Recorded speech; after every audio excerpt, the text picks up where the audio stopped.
Hey moms, Katie here, and we are with Krysten Leach today. She is our Oregon to Arizona mom, yes? Yes. Awesome. Well, welcome. Very, very happy to have you here today, Krysten. So let's just get right into it. Where are you from exactly? So I was born in Oregon, but raised in Alaska, and then moved back to Oregon in 2010 Oh, cool. and So, Arizona in 2015. oh, right on. So what part of Oregon specifically? So I lived in Southern Oregon in a small little town called Grants Pass, about 45 minutes north of California. Awesome. Why did you choose AZ? So the economy in Southern Oregon hasn't really ever came back since they cut out the logging industry and everything. So even though I was making, decent money in comparison to a lot of the people my age, it Mm-hmm. wasn't really all that great. And the school system.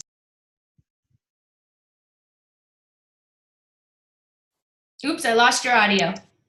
So then when I looked up places to move, the economy here was great. I looked into Chandler, which is where we moved originally, and everything about it was just phenomenal. The crime rate's practically non-existent in comparison to Oregon, and the Mm-hmm. school system is fantastic.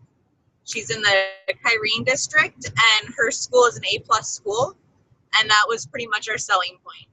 Nice, nice. Sounds like you did a lot of research, and we'll get to that in a minute too, because that is awesome information for our moms looking to move from your home state here to Arizona. How long did it take you to make the move? Do you remember? Um, from the moment we kind of decided or started thinking about moving, I'd say probably about 4 to 6 months before we actually made the move. And so you started making arrangements about 4 to 6 months before your target date, or did your target date just kind of come because arrangements were made and you were ready? So we decided to move during Christmas break. So that way, because Layla had just started kindergarten, so I wanted her to at least get through the half the year, and then we did the move during Christmas break, and she started with everybody at the new year. Awesome. Were there any special arrangements that had to be made because you were coming here with your daughter? Remember anything like sort of out of the ordinary that maybe not a normal person just moving themselves, those types of arrangements would have to be made? Um, well, we didn't really know too many people here. So we looked into the daycare systems, and the school obviously was the big factor with moving. So we Mm-hmm. made sure to get her enrolled in school before we got here, and got her doctor stuff, all of her medical information switched over, and Good just made point. it by the time we got here that everything was set in stone. The car insurance was different going from Oregon to Arizona. So that was weird. It was cheaper, definitely cheaper to have insurance here, but they have you different requirements. So Mm-hmm. that was kind of different. But with her, it was pretty much just her school, daycare, and making sure that her medical insurance moved over.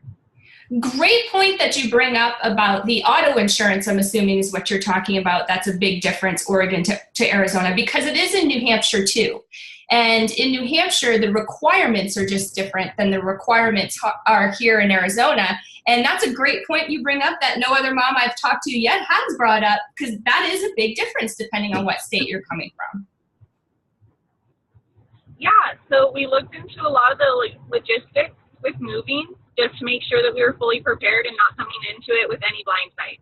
Because again, we didn't know anybody here, so we wanted to make sure that we had everything as simple and as least complicated as possible. Very smart. I like your style. In preparing specifically for schools and childcare, you said you looked into daycares, you said you looked into schools before you came. Is there any one particular resource that you quite like that you would recommend to other moms looking to move from your home state? So I really used Google. Okay. There was a bunch of different websites talking about schools, and I can't remember the specific one that I liked because we actually just used so many different ones. And then I went on to Facebook and just kind of looked at the different groups that were public. I Mm-hmm. didn't join any of them, but just kind of browsed through. So no, I don't have a real answer for that aside from Google. I clicked on every single link possible. Sorry, my phone's going all crazy here.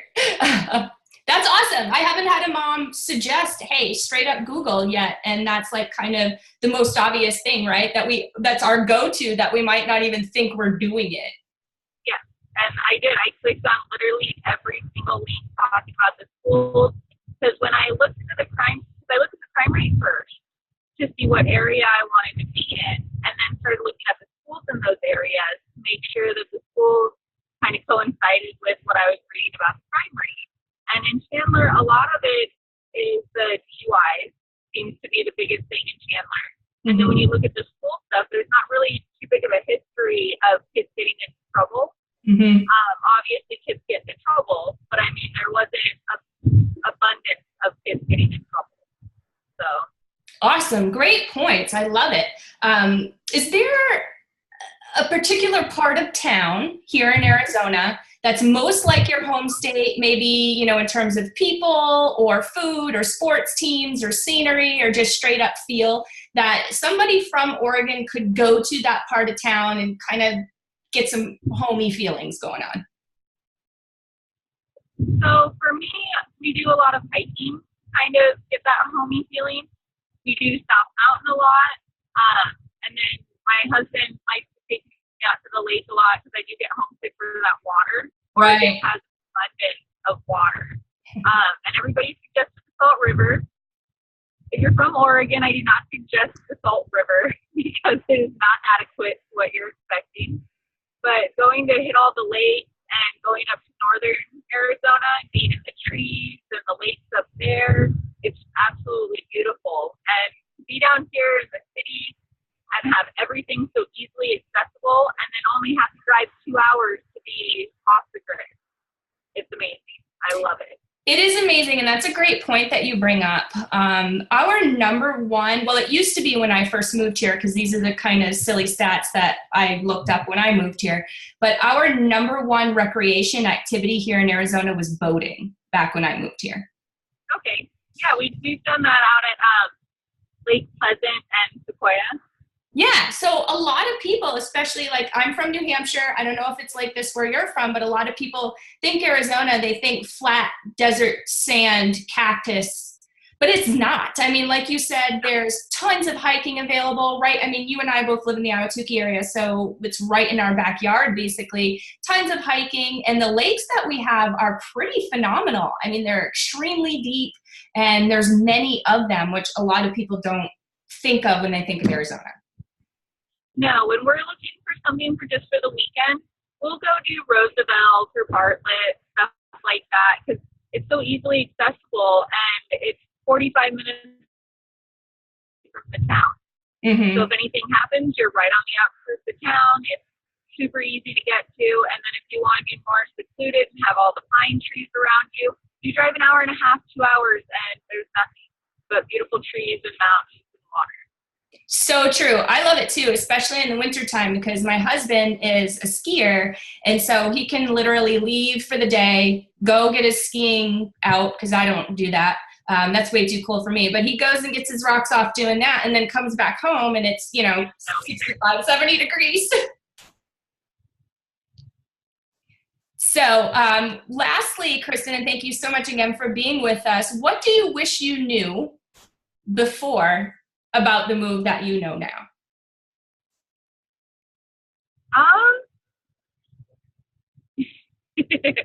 wish I'd known my husband for moving here. Mike is right there, isn't he? Yes, he is. I don't know. I guess the traffic. I knew that there was going to be a lot more traffic in Arizona, but I didn't have an understanding of how long it can take to get from one place to another. And to constantly check your GPS.